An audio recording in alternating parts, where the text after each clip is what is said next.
येईल का जुळून नाते?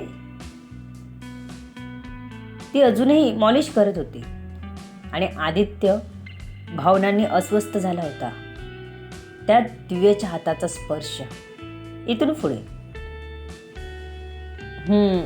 तू मॉलिश कर, आदित्य एकदम जड आवाजात म्हणाला, कारण तिचे हात इतकी जादू करत होते की विचारू नका. त्याला त्याच हातांना पकडून तिला स्वतःकडे ओढून घ्यावी, घट्ट बाहू पशात जकडून तिच्या सुगंधाने श्वास भरून घ्यावे आणि तिच्या ओठांची चव चाखत स्वतःला शांत करायचा प्रयत्न करावा, असं त्याचं मन चित्र रंगवत होतं. तिच्या हातांच्या स्पर्शाने धुंदी चढत होती. एक नशा चढावी तशी त्याच्यावर तिच्या बोटांची जादू झाली होती. मन तर केव्हाच उठून तिला मिठीत घेऊन मोकळंही झालं होतं. बेडवर होतं ते फक्त शरीर, जे अतिशय तप्त झालं होतं. दिव्या त्याला ताप आला सांगत होती. तो तिच्यामुळे आला होता, तिला काय माहीत. दिव्या झोप तू आता, मी येतो शॉवर घेऊन, मला खूप गरम झालंय, आदित्य म्हणाला. मनात मात्र तिचा जप चालू होता. तो उठून बाथरूममध्ये गेला. थंड पाण्याचा शॉवर जसा अंगावर आला तशा आदित्यच्या होणाऱ्या अंगाची लाही लाही कमी झाली. त्याला या क्षणी एकच पर्याय दिसला होता. त्याला दिव्याला कळू द्यायचं नव्हतं, तेवढं अजून नातं पुढे गेलं नव्हतं. त्यात नितीनने माती केलीच होती, म्हणून आदित्यही तसाच असं तिचं मत होऊ द्यायचं नव्हतं. म्हणून त्याने खूप मुश्किलीने स्वतःला सावरलं होतं. खूप वेळ पाण्याखाली उभा राहिला. स्वतःला थोडं रिलॅक्स करूनच तो बाहेर आला.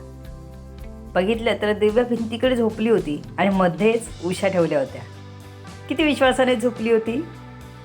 हाच विश्वास त्याला तिच्याकडून हवा होता आणि तोच त्याला तोडायचा नव्हता. अचानक एक विचार त्याच्या मनात स्पर्शून गेला.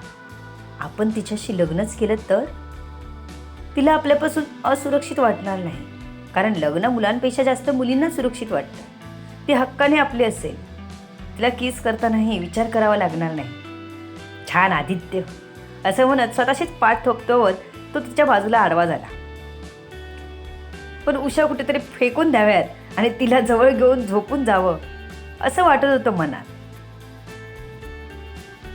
त्याने आपल्या मनाला समजावलं आणि मध्ये ठेवलेली उशी स्वतःच्या कुशीत घेऊन तिच्याकडे तोंड करून झोपी गेला. दमला होता आणि तिला बघताना एक वेगळाच सुकून मिळत होता, म्हणून कधी झोप लागली त्यालाही कळलं नव्हतं.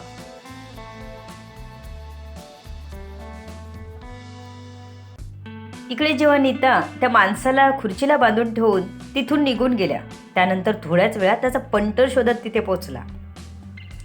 सगळे बॉडीगार्ड मेलेले बघून त्याने आपला बॉसला लगेच तिथून सोडवलं. तो अजूनही जिवंत होता. रक्त खूप गेलं होतं त्याचं, पण श्वास चालू होते. तिथून सरळ हॉस्पिटलमध्ये पूर्ण गुप्तपणे त्याला ॲडमिट केलं गेलं. आदित्यने जेव्हा सगळं हॉस्पिटलमध्ये शोधायला सांगितलं तेव्हा त्याचा रेकॉर्ड कुठेच सापडला नव्हता.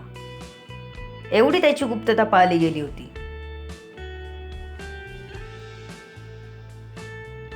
अजून तरी आदित्य समोर त्याचा चेहरा आला नव्हता. आरव काम करतच होता, रात्रभर झोपला नव्हता.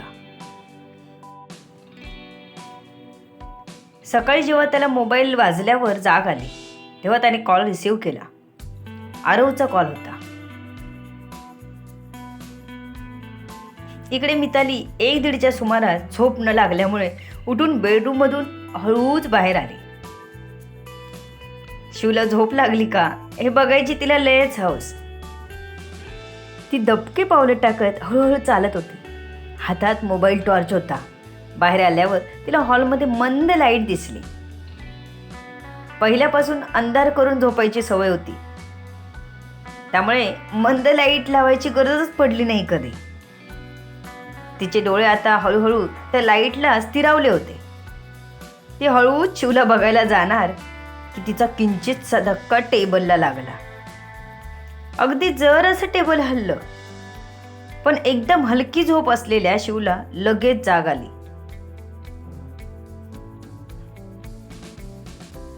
मंद लाईट्स मध्येच त्याने तिच्याकडे बघितलं. मिताली, काय झालं? तुझं काही दुखतंय का? शिवने तिला लगेच उठून बसत विचारलं. पण तिला असं एवढ्या अंधारातून बघून मितालीवर अजूनच प्रेम येत होतं त्याला. त्या मंद लाईट्समध्ये एकदम परी दिसत होती. त्यात झोपेतून उठला होता, त्यामुळे एका वेगळ्याच धुंदीत होता. त्याची नजर मितालीवर स्थिरावली. खरंच इतकी सुंदर दिसते की हे माझं स्वप्न आहे. तो सोफ्यावरून उठला आणि तिच्याकडे चालू लागला.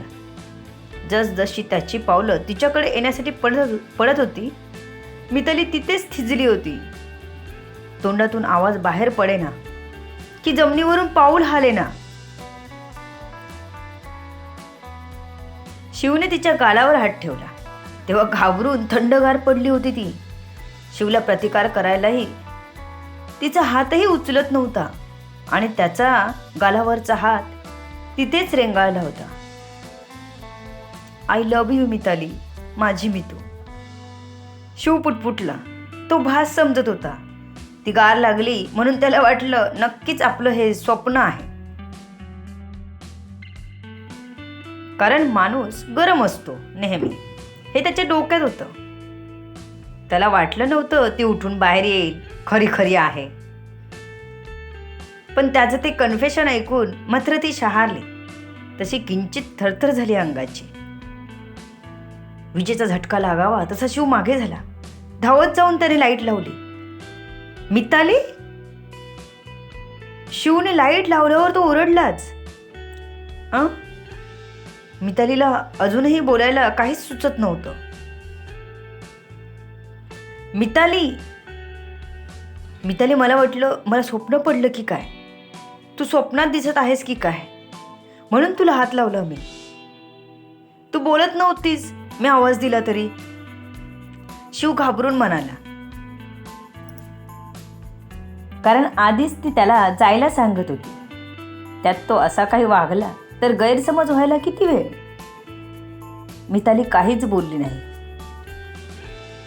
तिला त्याचाच पहिला स्पर्श आठवत होता. इतर वेळी किळस वाटायचा कोण्या पुरुषाचा स्पर्श चुकूनही लागला तरी, पण शिवच्या स्पर्शाने तिचं अंग शहारलं होतं. पहिल्यांदा असा अनुभव आला होता तिला.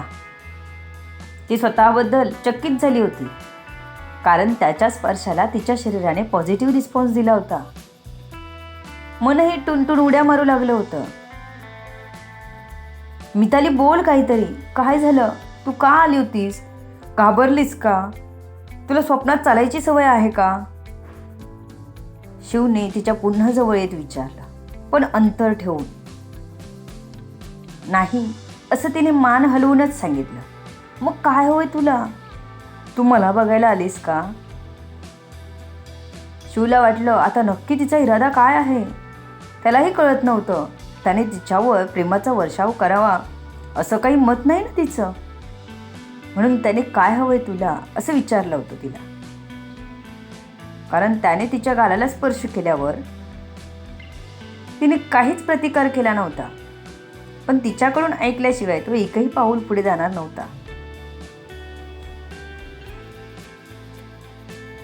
मिताली, बोल. त्याने तिला खांद्याला धरून गदागदा हलवलं. कमरेत एक कळ जाणवली तशी मिताली चांगलीच भानावर आली.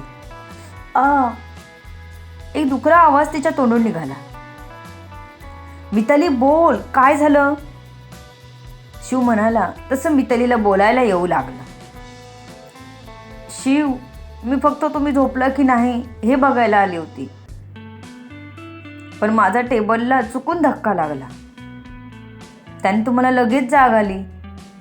तुम्हाला माझ्याकडे येताना बघून मी खूप जास्त घाबरली की मला तुम्हाला कसलाच प्रतिकार करायची सुद्धा ताकद राहिली नाही. तुम्ही गालाला हात लावला तरी मला तुम्हाला विरोध करता आला नाही, मिताली म्हणाली. त्यासाठी खूप खूप सॉरी. कारण मला वाटलं हे माझं स्वप्न आहे म्हणून तुझ्या गालाला हात लावायचं धाडस केलं, शिव म्हणाला. सर, असं पुन्हा करू नका, मिताली म्हणाली आणि हळूहळू बेडरूममध्ये गेली. तिने दरवाजा लॉक केला आणि बेडवर सावकाश पाठ टेकवली. कधीतरी उशिरा पहाटे पहाटे झोप लागली तिला. शिवची तर झोपच उडाली होती. त्याला मिताली मंद लाईट्समध्ये असणारी मदनाची रती वाटावी इतकी लोभस वाटली. म्हणूनच तो पुटपुटला होता. लव कन्फेस केलं होतं त्याने तिच्यासमोर. अतिशय मोहक दिसत होती. हे स्वप्न भंगू नये असं वाटत होतं. कदाचित अजून थोडा वेळ तशीच राहिली असती तर त्याने तिचं चुंबनही घेतलं असतं. इतका त्याचा स्वतःचा ताबा सुटत चालला होता. पण ती किंचित हल्ली म्हणून वेळीच स्वतःला सावरलं होतं त्याने. म्हणून बरं. नाहीतर स्वप्न म्हणता म्हणता सत्यात त्याने दुखावलं असतं आणि होऊन गेल्यावर काहीच करू शकला नसता. To be continue. बघू पुढे काय होत आहे. सर्व गोष्टी कळण्यासाठी RB व्हायरल फीवरवर पुढील येणारे भाग वाचायला आणि ऐकायला विसरू नका. तुमच्या अमूल्य प्रतिसादाची आतुरतेने वाट बघते. लेखिका शब्दवेदी उर्फ संतोषी राणे पाताळे. धन्यवाद. एक भुयारी प्रवास पुन्हा नव्याने आणि गुंतलेले मनवेडे तुझ्या सवे ह्या कथा माझ्या चॅनलवर ऑलरेडी संपूर्ण अपलोड केलेल्या आहेत. तुम्ही त्या नक्कीच ऐकू आणि वाचू शकता आणि शेअरही करू शकता. तुमच्या सर्व फ्रेंड्सना ह्या कथा शेअर करा.